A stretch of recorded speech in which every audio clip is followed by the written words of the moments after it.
Maya Richardson Hartwell couldn't believe her eyes when barely 3 months after she inherited $5 billion and left her ex-husband Marcus's mistress Vanessa screaming, "You left a billionaire?" In that parking garage, Marcus walked into family court with an army of lawyers demanding full custody of their baby daughter Naomi, claiming that a grieving billionaire was mentally unstable and unfit to parent. The same man who'd divorced his pregnant wife 24 hours after her father's death, the same man who'd married his mistress while Maya's hands still smelled like funeral flowers, was now standing in front of a judge, arguing that he deserved to raise the billion-dollar heiress he'd abandoned. But what shattered Maya's heart into pieces she could barely hold together wasn't just Marcus trying to take her baby. It was seeing Vanessa sitting in the courtroom gallery, no longer his wife after their 6-week marriage imploded, but now his expert witness, ready to testify that Maya was an unfit mother. The mistress who'd whispered, "Finally," when Maya's father died, was now trying to help Marcus steal the granddaughter her daddy never got to meet. What Marcus didn't know as he presented his custody petition, what Vanessa didn't know as she prepared to lie under oath, was that Maya's father had predicted this exact moment. In a sealed letter he had left with his attorney, to be opened only if Marcus ever tried to claim parental rights, her father had written 3 devastating words that would become Maya's weapon: "Show no mercy." And inside that letter was evidence, recordings, proof of things about Marcus that would destroy him in ways he never imagined. So the question isn't just what happened after she inherited $5 billion and left his mistress screaming. It's this: what does a billionaire mother with her father's protection from beyond the grave do when her ex-husband tries to weaponize the court system to steal her child? How does a woman who lost everything find the strength to fight the man who once made her beg him to stay? And what secrets did Maya's father uncover about Marcus in those final weeks before he died? Secrets so dark, so damning, that when the judge heard them, Marcus wouldn't just lose custody, he'd lose everything. Because what Maya did next didn't just leave Marcus and Vanessa screaming. It left the entire city questioning everything they thought they knew about power, justice, and what happens when you underestimate a mother's love. But I'm getting ahead of myself. To understand how we got here, I need to take you back to 3 months after the parking garage scream, to the morning Maya opened her father's music box and found the letter that would change everything. Listen, if you missed part 1 of this story, the link is in the description, and you need to watch it first, because what's about to happen will hit 10 times harder when you know how Maya got here. But if you're already caught up, hit that subscribe button right now. Because this part of Maya's story will show you that karma doesn't just come for people who do wrong. It brings receipts. Smash that like button if you believe children deserve to be protected from people who only want them for money. And comment below. Have you ever had to fight for something you thought you'd already won? Tell me, because Maya's about to teach us all what real fighting looks like. Now let's go back to that music box, because what her father left inside would arm her for the battle of her life. The music box sat on Maya's dresser in her Brooklyn brownstone, wrapped in tissue paper that had yellowed slightly with time. It had arrived 3 days ago, Naomi's 3-month birthday, delivered by Harold Ashford with a simple note. Your father left instructions that you were to receive this on your daughter's 3-month milestone. He said you'd know when to open it. Maya had been staring at it for those 3 days, afraid of what it might contain. Another letter. Another reminder of the man she'd lost, another wave of grief she wasn't sure she could survive while caring for a newborn alone. But that morning, with Naomi sleeping peacefully in her crib and sunlight streaming through the windows of the nursery her father had designed but never got to see, Maya finally opened it. The music box was beautiful, hand-carved rosewood with inlaid mother of pearl, depicting a father holding his daughter under a starry sky. When she lifted the lid, a gentle melody began to play, a lullaby her father used to hum to her when she was small. Inside, nestled in velvet, was a USB drive in a sealed envelope with her father's handwriting. Open only if Marcus tries to take Naomi. Trust me, baby girl, I've got you. Maya's hands trembled as she stared at those words. Her father had known. Even 3 months before he died, even while fighting cancer, even while Marcus was pretending to be a devoted husband, her father had known this would happen. She wanted to open the envelope right then, wanted to see what he'd left her. But something stopped her. Some instinct that said, not yet. Wait until you need it. Wait until the moment is right. She placed the music box in her safe, next to the documents from her inheritance, and tried to push it from her mind. That lasted exactly 2 weeks. Maya was in her home office, Naomi napping in a bassinet beside her desk, when her phone rang. Unknown number. She almost didn't answer, but something made her pick up. Maya Richardson? A professional female voice. Yes? This is Jennifer Walsh from the law offices of Brennan and Associates. I'm calling on behalf of my client, Marcus Richardson, regarding a custody matter concerning the minor child Naomi James Richardson Hartwell. The floor dropped out from under Maya's world. Custody matter? Mr. Richardson is filing for full physical and legal custody of his daughter. You'll be served with papers within 48 hours. We'd hope to resolve this amicably. But given your current mental state and the concerns about your fitness as a parent, my client feels he has no choice but to pursue this through the courts. My mental state? Maya's voice was ice. I'm perfectly fine. I'm raising my daughter. What concerns? The concerns outlined in the petition. You'll see them when you're served. We'll be in touch. The lawyer hung up. Maya sat there, phone in her hand, staring at nothing. He was trying to take her baby. The man who'd abandoned her while she was pregnant. The man who'd married his mistress while her father's grave was still fresh. He was trying to take the only family she had left. Naomi stirred in her bassinet, making the small sounds that meant she'd wake soon. Maya looked at her daughter, 3 months old, perfect, innocent, her father's eyes and her grandfather's smile, and felt something crack open inside her chest. Not grief this time, not pain. Rage. Pure, cold, crystalline rage. She picked up her phone and called Harold Ashford. Uncle Harry, I need you to open my father's sealed letter, the one about Marcus and parental rights. There was a pause. He's filing for custody? His lawyer just called. I'll be there in an hour. Maya, your father prepared for this. Everything you need, he left for you. Trust the plan. Those words again. Trust the plan. An hour later, Harold sat in Maya's living room, a thick folder in front of him and an expression on his face that was part sorrow, part satisfaction. Your father knew Marcus would do this, Harold said quietly. About 3 weeks before he died, Marcus came to visit him in the hospital. Do you remember that? He told me he couldn't get away from work. He visited? He did.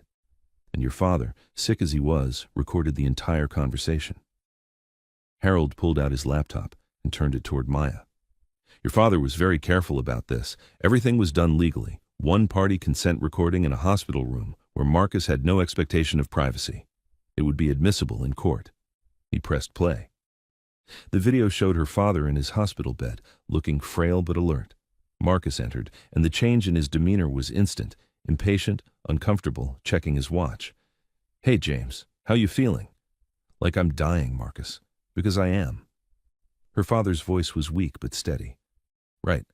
Yeah, listen, I can't stay long. Got a work thing. But I wanted to talk to you about something important. Go ahead. Marcus shifted, clearly uncomfortable. It's about Maya and the baby. I'm just going to be straight with you. I don't think I can do this. The marriage, the kid, all of it. It's not what I signed up for. Maya's hand went to her mouth. This was 3 weeks before her father died, while she was still pregnant, while Marcus was still pretending everything was fine. You signed up for marriage vows, her father said quietly, in sickness and health, for better or worse. Yeah, well, things change. Maya's different now. She's all focused on you being sick and the pregnancy. She's not the woman I married, and honestly, with you going, I'm looking at being stuck supporting her and a kid on my salary alone. That's not sustainable. Sustainable? Her father's voice carried barely controlled anger. My daughter is having your child and you're talking about sustainability like she's a business expense. I'm being realistic. And look, I hate to bring this up, but do you have life insurance? Anything that might help offset costs after you're gone? Maya felt sick. He'd asked her dying father for money. I have something better than life insurance, Marcus. I have clarity. I see exactly who you are now, and I want you to know something. My daughter's going to be fine when I'm gone, better than fine. You, on the other hand, are going to spend the rest of your life regretting this conversation. Whatever, man, I'm just being honest. So am I. Get out of my room. The video ended. Harold closed the laptop. That was recording number 1. There are 3 more, all equally damning. Your father also hired a private investigator who documented Marcus's affair with Vanessa. Dates, times, hotel receipts, everything. And here's the part Marcus doesn't know. Your father had his attorney send a letter to Marcus 6 weeks ago before Marcus filed for custody. What kind of letter?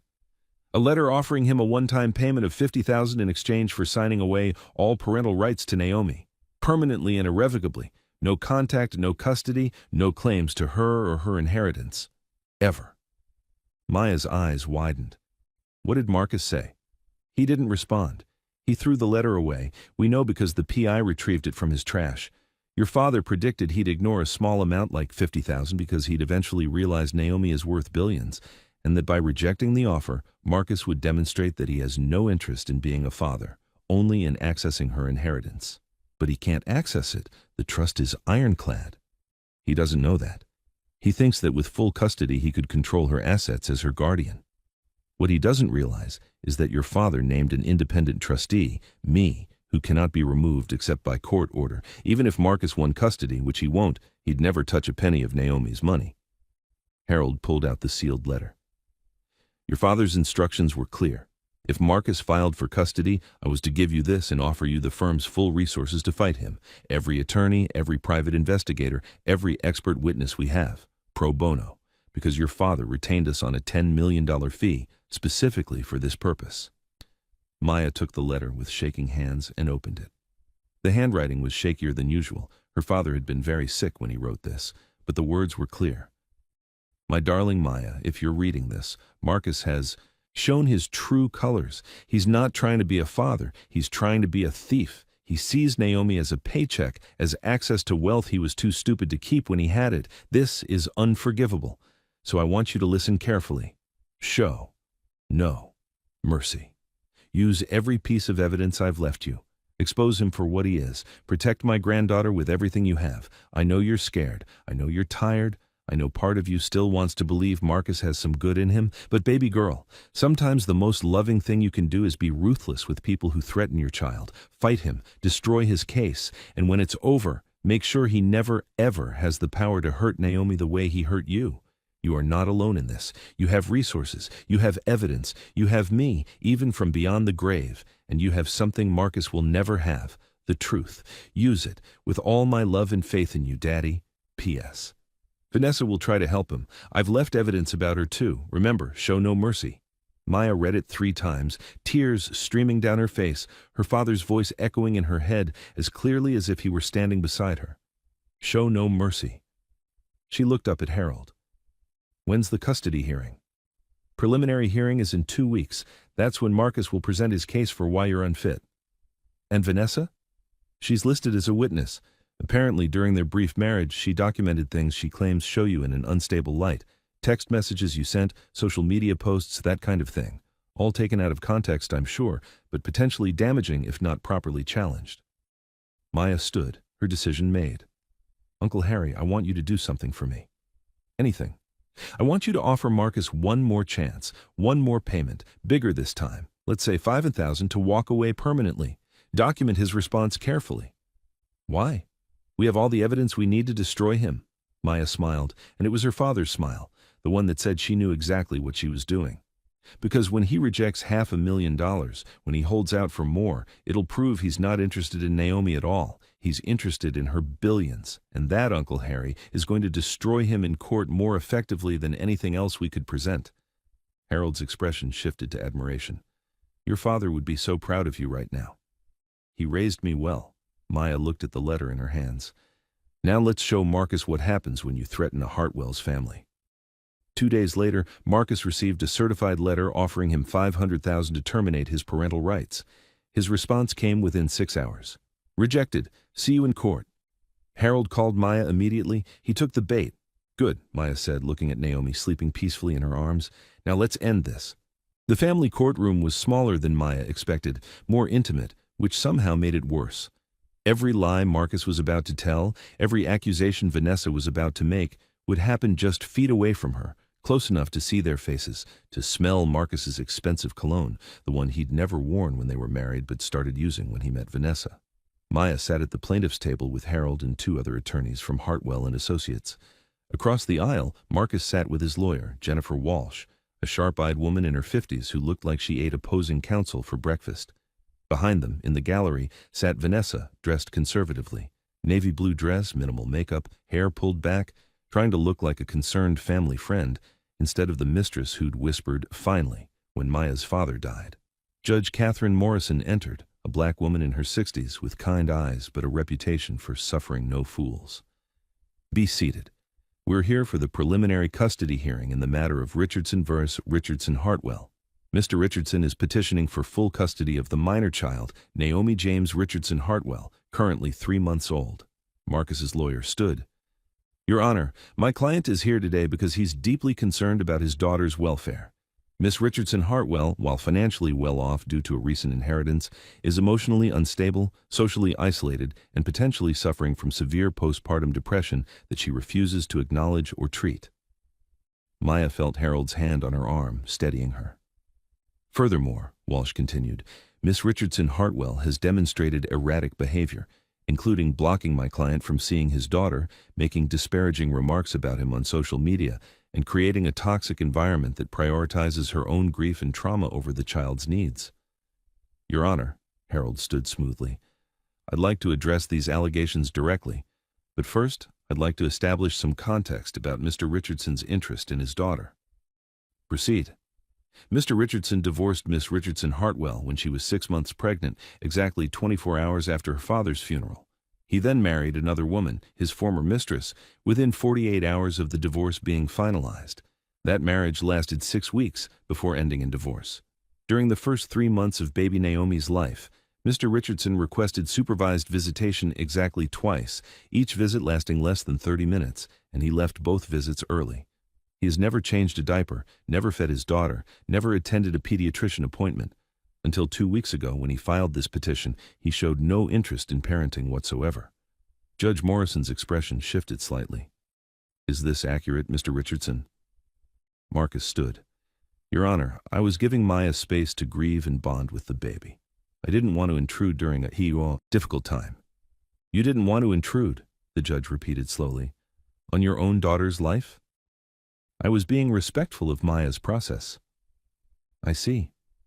Ms. Walsh, what evidence do you have of Miss Richardson Hartwell's alleged instability?" Walsh pulled out a folder.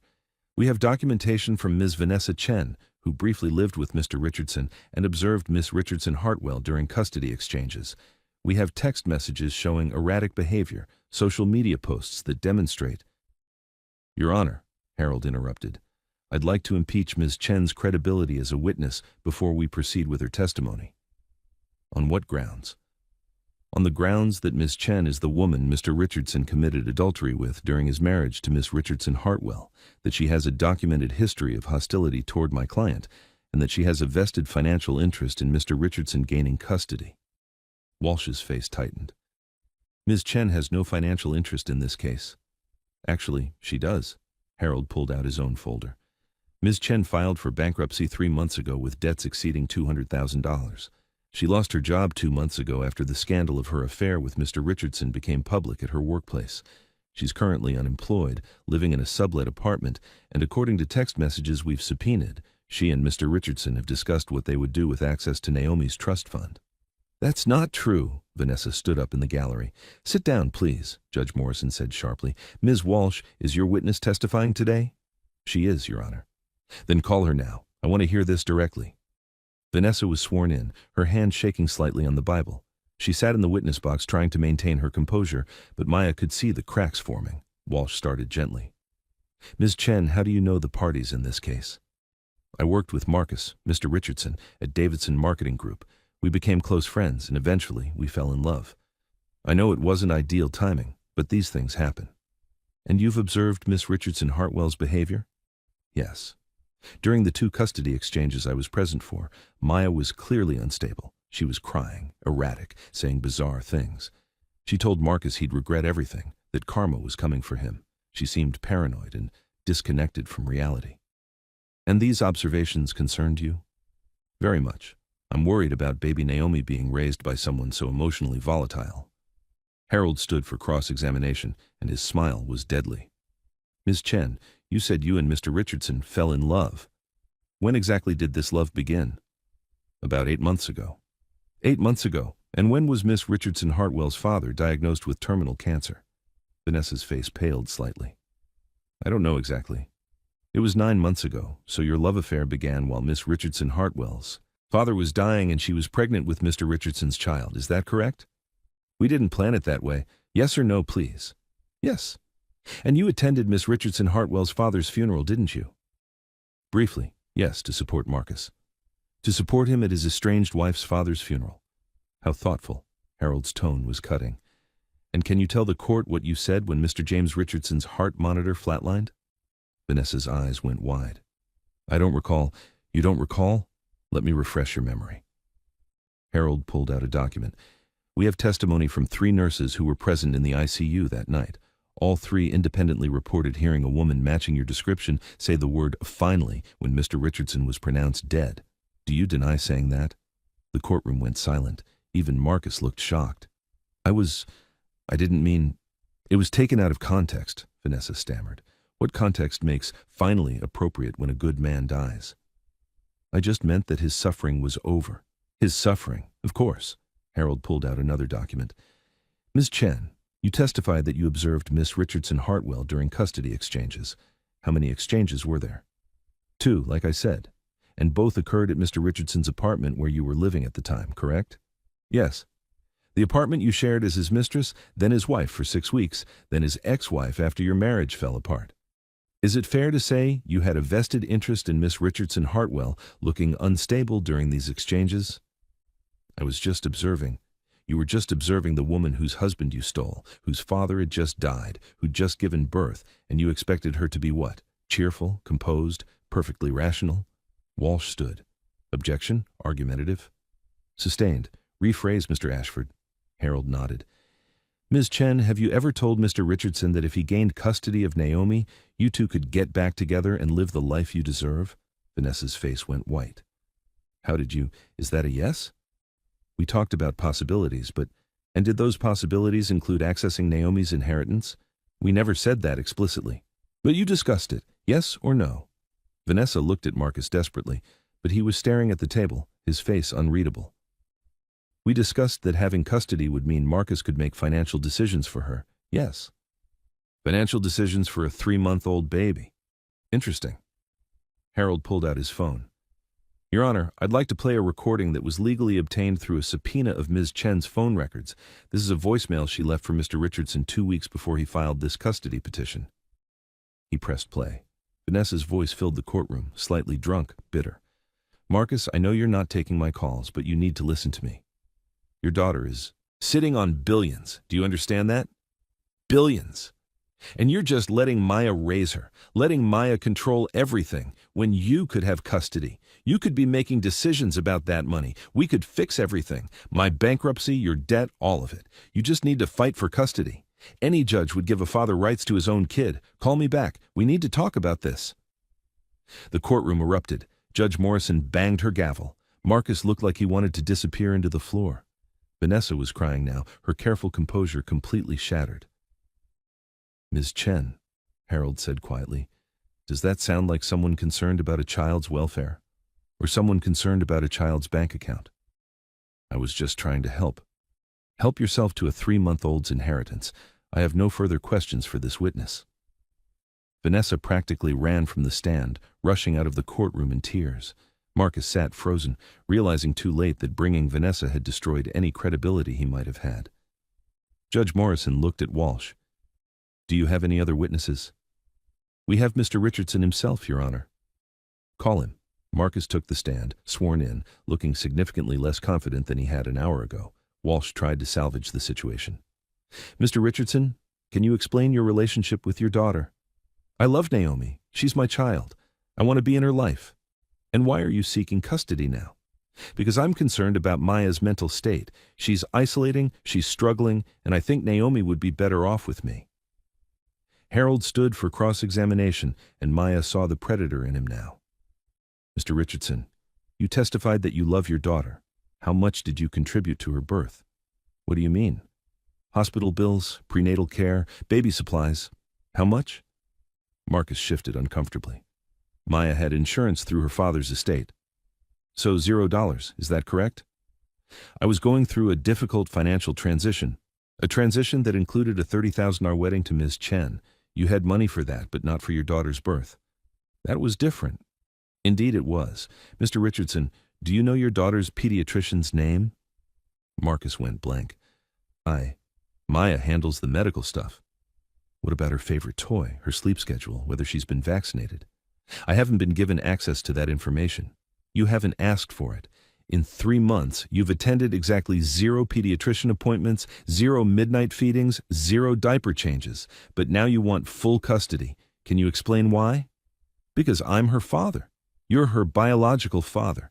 But Mr. Richardson, let me ask you something else. 3 weeks ago, you were offered $500,000 to terminate your parental rights. You rejected it. Why? Because my daughter isn't for sale. Interesting. Because 2 weeks before that, you were offered $50,000 for the same thing. You ignored that offer completely. Can you explain why $50,000 wasn't enough but $500,000 was still not enough? Marcus's lawyer started to object, but Marcus cut her off, his temper flaring. Because I know what my daughter is worth. She's going to inherit billions, and I'm her father, so I have rights. He stopped, realizing what he'd just said. The courtroom went silent. Harold smiled. So this is about money. Thank you for clarifying, Your Honor. I'd like to enter into evidence the recording we discussed earlier, the one where Mr. Richardson visits his dying father-in-law and asks about life insurance money. Objection! Walsh was on her feet. That recording is prejudicial. It's directly relevant to Mr. Richardson's motivations. Your Honor, this man asked his dying father-in-law if there was money that could offset the burden of supporting his pregnant wife. The court needs to hear who we're really dealing with, Judge Morrison considered. I'll allow it. Play the recording. The courtroom listened in horrified silence as Marcus's voice filled the space, asking James Richardson about life insurance, calling Maya and the baby unsustainable, treating his dying father-in-law like a potential ATM. When it ended, Judge Morrison looked at Marcus with undisguised disgust. Mr. Richardson, I've been a family court judge for 17 years. I've seen parents fight over custody for many reasons, some noble, some petty, some misguided. But I have never, in all my years, seen someone as transparently motivated by greed as you are right now. Your Honor, I love my daughter. You love her inheritance. There's a difference. Do you have any evidence, any at all, that Miss Richardson Hartwell is actually an unfit mother? Not that she's grieving, not that she's tired, not that she blocked you on social media after you married your mistress. Actual evidence of unfitness? Marcus looked at his lawyer desperately. Walsh stood. Your Honor, we believe the totality of circumstances. The totality of circumstances shows me a young woman who lost her father, was abandoned by her husband, gave birth alone, and is raising her child with dignity despite all of that. And it shows me a man who ignored his daughter for 3 months, rejected reasonable financial settlements, and only became interested in parenting when he learned about her inheritance.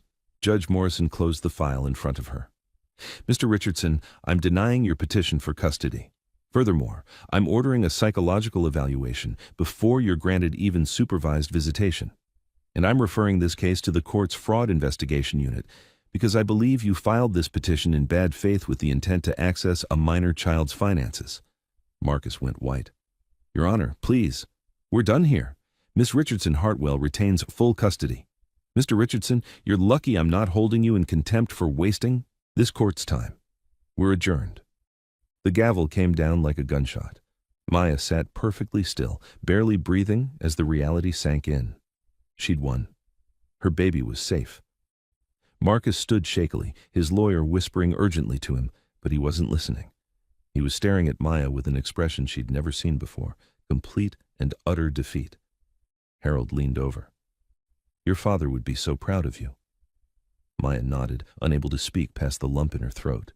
She gathered her things and walked toward the exit, where her security detail waited to escort her home to Naomi. As she passed Marcus in the aisle, he grabbed her arm. Maya, wait, please, I made a mistake. I panicked about money. But I do love Naomi. Please don't cut me out completely. Maya looked at his hand on her arm, then at his face, and she remembered every moment. The hospital room where her father died while Marcus texted about work, the courthouse where he'd married Vanessa while Maya was still reeling from grief, the 3 months of Naomi's life he'd ignored completely. She pulled her arm free. You're right about one thing, Marcus. You did make a mistake. Actually, you made several, but the biggest one was thinking I was weak. thinking I'd fold, thinking my daughter was a prize you could claim whenever you felt like it. Her voice was quiet, deadly calm. My father taught me something important. He taught me that mercy is for people who deserve it, and you don't. She walked out of the courtroom, leaving him standing there, broken and alone. Outside, the afternoon sun was bright, almost blinding after the dim courtroom. Maya stood on the courthouse steps, breathing in the spring air, feeling lighter than she had in months. Her phone buzzed, a text from the nanny. Naomi just rolled over for the first time. She's so strong, just like her mama. Maya smiled through tears, looking up at the sky, imagining her father somewhere out there, smiling back. "We did it, Daddy," she whispered. "We won." But even as she said it, she didn't know that the real battle was just beginning. Because Vanessa, humiliated and desperate, was about to do something that would force Maya to unleash the full power of her inheritance in ways that would shock the entire city. Maya thought the courtroom victory was the end. She thought Marcus and Vanessa would disappear into their shame, lick their wounds in private, and leave her alone to raise Naomi in peace. She was wrong. Because 3 weeks after the custody hearing, on a quiet Tuesday morning while Maya was feeding Naomi in the nursery, her phone exploded with notifications, text after text, email after email, news alerts flooding her screen. The first one made her blood run cold. Breaking. Billionaire heiress Maya Richardson Hartwell under investigation for child endangerment. Her hands shook so violently she almost dropped Naomi. She clicked the link with trembling fingers. The article was on a tabloid news site, but it was detailed, vicious, and spreading like wildfire across social media. It claimed that Maya had been photographed leaving Naomi alone in a car while she shopped at an upscale boutique, that neighbors had reported hearing the baby crying for hours in her brownstone with no one responding, that she'd been seen drinking alcohol while breastfeeding, that Child Protective Services had opened an investigation. Every single word was a lie. But the photos looked real. A woman who looked like Maya, same hair, same build, leaving a baby in a car seat visible through a window. Time-stamped, geotagged, seemingly irrefutable. Maya's phone rang. Harold. "Don't panic," he said immediately. "This is Vanessa. We already know it's Vanessa. The photos are doctored. We've got digital forensics analyzing them now. The tips to CPS came from burner phones we're tracing. This is a coordinated attack." "Why would she do this?" Maya's voice broke. "She already lost. The custody case is over. Because she's desperate. She lost her job, her reputation, everything, and she blames you. Maya, we need to get ahead of this. I'm calling an emergency press conference for this afternoon. We're going to expose exactly who's behind this and why." "A press conference? Uncle Harry, I've never done anything like that. I don't know how to—" "You know how to tell the truth. That's all you need to do. Your father left you resources for a reason, Maya. It's time to use them." 4 hours later, Maya stood behind a podium at the offices of Hartwell and Associates, every major news outlet in the city represented in the room, cameras rolling, reporters shouting questions. She wore a simple navy dress, minimal makeup, and held a folder containing evidence that would destroy Vanessa Chen's credibility forever. Harold stood beside her, along with 2 attorneys and a digital forensics expert. Maya's voice shook at first, but grew stronger as she spoke. "My name is Maya Richardson Hartwell, and this morning I woke up to find myself accused of child endangerment based on fabricated evidence and malicious lies. I'm here today to set the record straight and to expose the person responsible for this attack." She pulled out the first document. "These photos that claim to show me leaving my daughter in a car were digitally altered. Our forensics team has confirmed that my face was superimposed onto another woman's body. The metadata shows the original photos were taken 6 months ago, before my daughter was even born. The alterations were made from an IP address registered to Vanessa Chen, the same woman who testified at my custody hearing 3 weeks ago." Murmurs rippled through the press corps. "The anonymous tips to Child Protective Services?" Maya continued, her voice steady now. "They came from 3 burner phones, all purchased at the same electronics store in Brooklyn using a credit card belonging to Ms. Chen. We have surveillance footage of her making these purchases." She nodded to her team, who began distributing packets to the journalists. "You'll find in your packets complete documentation of Ms. Chen's campaign of harassment against me over the past 4 months. Fake social media accounts created to spread rumors about me. Emails sent to my foundation's board members claiming I was embezzling funds. Anonymous calls to Naomi's pediatrician claiming I was abusing my daughter, all traced back to Ms. Chen." A reporter stood. Why would she do this? What's her motivation? Maya's expression hardened. Ms. Chen had an affair with my ex-husband while my father was dying and I was pregnant. She encouraged him to divorce me and marry her, which he did 24 hours after my father's funeral. When their marriage fell apart 6 weeks later, she encouraged him to file for custody of my daughter, not out of concern for Naomi's welfare, but because she believed controlling my daughter would give them access to her inheritance. When that custody case failed spectacularly, Ms. Chen apparently decided to destroy my reputation instead. "What do you want to happen to her?" another reporter called out. "I want her to face consequences. I'm filing a civil lawsuit for defamation, harassment, and intentional infliction of emotional distress. I'm also filing a criminal complaint for falsifying evidence and making false reports to government agencies. And I'm going to make sure that every person she's tried to deceive knows exactly who she is and what she's done."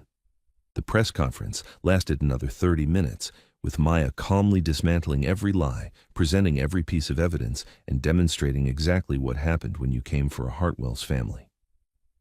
By that evening, the narrative had completely flipped. The tabloid that ran the original story issued a retraction and apology. Vanessa's social media was flooded with outrage, and the district attorney's office announced they were opening a criminal investigation. But Maya wasn't done. 2 days later, she held another press conference, this one to announce something that would define her legacy far more than any custody battle or revenge plot. "When my father died 6 months ago," Maya said, standing in front of a building in the neighborhood where she'd grown up, "he left me more than money. He left me a mission. He wanted me to help women who felt powerless, abandoned, alone. Women like I was 6 months ago, grieving and pregnant and terrified. So today, I'm announcing the opening of the James Hartwell Center for Women and Children." She gestured to the building behind her, a beautiful renovated brownstone with wraparound accessibility, bright windows, and a welcoming entrance. "This center will provide free legal services for women going through divorce or custody battles, free childcare for single mothers trying to work or go to school, free counseling for women dealing with grief, trauma, or postpartum depression, free job training and placement services, and emergency housing for women fleeing dangerous situations." The cameras flashed as she continued, her voice strong. "We're opening 10 of these centers across the city over the next year, funded by the Richardson Hartwell Foundation with an initial commitment of $200 million because no woman should have to face what I faced alone, and no child should suffer because their mother doesn't have resources." A reporter raised her hand. "Is this response to what Vanessa Chen tried to do to you?" Maya smiled. "No, this was always the plan. My father set this in motion before he died. But what Ms. Chen tried to do reminded me of something important. The best response to people who try to destroy you isn't destruction, it's creation. She wanted to tear me down. Instead, I'm going to build something that will outlast all of us." The centers opened 3 months later to overwhelming demand. In the first week, they helped 53 women. By the end of the first month, that number was 212. By the end of the year, the James Hartwell Centers had served over 3,000 women and children across the city. And Maya discovered something she hadn't expected: healing. Every woman she helped, every child she gave a safe place to play, every mother who walked into her center terrified and walked out with a plan and hope, each one healed a small piece of the wound Marcus and Vanessa had left. She wasn't doing this for revenge anymore. She was doing it because it mattered, because her father had taught her that real wealth isn't what you keep, it's what you give away. 1 year after the custody battle, Maya sat in her office at the flagship Hartwell Center, reviewing grant applications when her assistant knocked. "There's someone here to see you. No appointment. He says his name is Marcus Richardson." Maya's hand stilled on the papers. "Tell him I'm busy." "I did. He says he'll wait as long as it takes." Maya sighed. She could have him removed, should have him removed, but something made her curious. "Fine. Give me 5 minutes, then send him in." Marcus walked in looking like a shadow of the man he'd been. His suit was off the rack, not tailored. His face was drawn, tired. He'd lost weight, and not in a healthy way. "Thank you for seeing me," he said quietly, standing awkwardly by the door. "You have 5 minutes. What do you want?" "To apologize. I know it doesn't mean anything. I know it's too late, but I need to say it anyway." He took a breath. "I destroyed everything good in my life chasing things that didn't matter. I left you when you needed me most. I tried to take Naomi not because I loved her, but because I was greedy and desperate. And I let Vanessa convince me to do terrible things because I was too weak to think for myself." "Is that it?" No, I also wanted to tell you that you were right about everything, and your father was right about me. I wasn't enough, not for you, not for Naomi, not for the life you deserved. I see that now. Maya studied him. This man she'd once loved, now reduced to a stranger bearing apologies she didn't need. What do you want from me, Marcus? Forgiveness? Absolution? Nothing. I don't want anything from you. I just wanted you to know, that I see what I lost and that I'm sorry. Okay, you've said it. Now leave. He turned to go, then paused. Naomi is lucky to have you as her mother. Your father knew what he was doing when he protected you both. When he left, Maya sat in the silence, waiting to feel something. Satisfaction, vindication, even pity. But all she felt was tired. Tired of Marcus, tired of the past, tired of giving him space in her mind he no longer deserved. She pulled out her phone and looked at the photo she'd taken that morning, Naomi at 14 months old, taking her first steps in the nursery her grandfather had designed, laughing with pure joy. That's what mattered. Not Marcus's regrets, not Vanessa's revenge plots, not the billions in the bank, just this, her daughter, healthy and happy and loved beyond measure. Maya's phone buzzed, a text from one of the center directors. Just helped a mom secure emergency custody of her kids from an abusive ex. She's crying with relief. Thank you for making this possible. Maya smiled. This was what her father had meant about real wealth. 6 months later, Vanessa Chen was convicted of filing false reports and sentenced to community service and probation. She declared bankruptcy for the second time and moved out of state. Maya heard she was working retail in Ohio, living with her mother, trying to rebuild a life she'd destroyed chasing money that was never hers to begin with. Marcus faded into obscurity. He took a job in a smaller firm, dated occasionally but never seriously, and became one of those men who peaked early and spent the rest of their lives wondering what might have been. He sent child support payments on time every month, not because the court ordered it, but because it was the only parenting he was capable of. Maya deposited them into a college fund for Naomi, not because she needed the money, but because her daughter deserved to know her father at least tried in some small way. And Maya? Maya became exactly who her father always knew she could be. By Naomi's second birthday, the Richardson Hartwell Foundation had expanded to 15 cities. They'd helped over 10,000 women and children. They'd changed laws, influenced policy, and created a model for community support that other organizations began to replicate. Maya was featured on the cover of Time magazine as one of the 100 most influential people in philanthropy. Forbes called her the billionaire who's changing how America supports struggling families. She gave speeches at conferences, testified before Congress, and used every ounce of her resources and influence to make sure no woman felt as alone as she'd felt that day in the courthouse watching Marcus sign divorce papers. But her favorite moments were still the small ones, reading to Naomi before bed in her father's old jacket that still faintly smelled like him, teaching her daughter to be kind, generous, strong, showing her the portrait of her grandfather in his janitor's uniform and telling her, this is what real success looks like. Not the money, the character. On the 5th anniversary of her father's death, Maya took Naomi to the cemetery. Her daughter was 5 now, bright and curious and full of questions. Mama, why are we visiting Grandpa James if he's in heaven? Because his body is here, baby, and we want to honor it, want to tell him thank you. Thank you for what? Maya knelt beside her daughter, running her fingers over the headstone that read, James Hartwell Richardson, janitor, father, hero. Thank you for teaching me that the people who leave you are just making room for you to become who you were always meant to be. Thank you for protecting us even when he was gone, and thank you for showing me that real power isn't taking revenge on people who hurt you, it's building a life so beautiful they become irrelevant. Naomi didn't fully understand, but she nodded seriously and placed the yellow roses they'd brought on her grandfather's grave. As they walked back to the car, Naomi slipped her small hand into Maya's. Mama, when I grow up, I want to help people like you do. Maya squeezed her daughter's hand, tears pricking her eyes. Then you will, baby, because that's what Hartwells do. We don't just inherit money, we inherit purpose.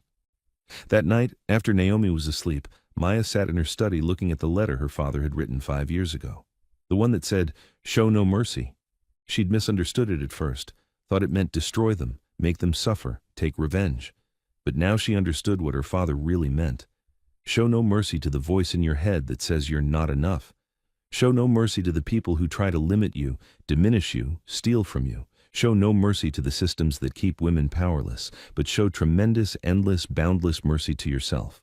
Mercy to grieve, mercy to heal. Mercy to build the life you deserve instead of the life others tried to force on you. That was the real victory. Not that she'd destroyed Marcus and Vanessa, though she had thoroughly and completely, but that she'd built something so meaningful, so powerful, so transformative that they simply didn't matter anymore. They'd tried to take everything from her. Instead, they'd given her the freedom to become extraordinary. And as Maya turned off the light and checked on Naomi one last time before bed, she whispered into the darkness, "Thank you, Daddy, for everything. I finally understand what you were trying to teach me all along." Outside her window, the city lights sparkled like stars, full of women whose lives she'd changed, children whose futures she'd secured, and a legacy that would outlive all of them. Marcus had left a billionaire for a mirage. Vanessa had destroyed a woman she thought was weak. And Maya had inherited 5 billion and used every penny to prove that the best revenge isn't revenge at all. It's becoming so powerful, so purposeful, so whole that the people who tried to break you can't even touch the life you've built. That's what real wealth looks like. And Maya Richardson Hartwell finally, beautifully, completely understood. Final viewer engagement. So let me ask you something. Have you ever had someone walk out of your life and later realize it was the best thing that could have happened to you? Have you ever been betrayed by someone you trusted, only to discover that betrayal made room for something better? Or have you ever watched someone who hurt you face the consequences of their own choices and felt not anger, but peace? Drop your story in the comments right now. I want to hear about the Marcus or Vanessa in your life and how you survived them. Because Maya's story isn't just her story. It's the story of everyone who's ever been told they weren't enough and had to prove the world wrong. And here's my question for you. If you inherited 5 billion tomorrow, what would you do with it? Would you live lavishly, start a business, change your community? Tell me in the comments. Be specific. Because dreams don't become real until you speak them out loud. Now, where are you watching this from? Are you in Lagos watching this at 2 a.m. when you should be sleeping? Are you in New York listening to this on your commute? London, Dubai, Manila, Tokyo? Drop your city in the comments. I want to see how far Maya's story has traveled across the world. And listen, if this story moved you, if it made you cry or cheer or believe that good people can win, you need to hit that subscribe button right now. Seriously. Click it. And here's the important part. Turn on that notification bell.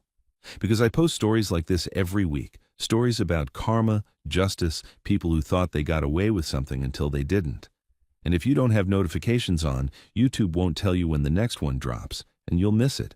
Hit that like button if you believe that living well is the best revenge.